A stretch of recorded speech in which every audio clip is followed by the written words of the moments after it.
Hello guys, Radhe Radhe. My new blog. तो हम लोग देखो अभी जा रहे हैं बोरीवली स्टूडियो में हैं।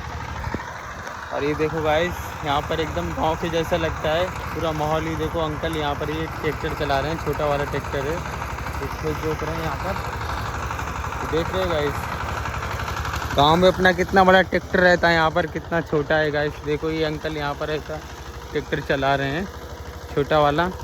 ये सही रहता है, हाथ से पकड़ के अपना थोड़ा थोड़ा खेत जोतते हुए चले जाते हैं एकदम मोड़ पर। और ये देख सकते हैं गाइस, यहाँ पर ये इतने इतने बड़े स्टूडियो हैं। ये बाहुबली स्टूडियो है बोरीवली में। यहाँ का माहौल ऐसा है पूरा एकदम सुपर हिट।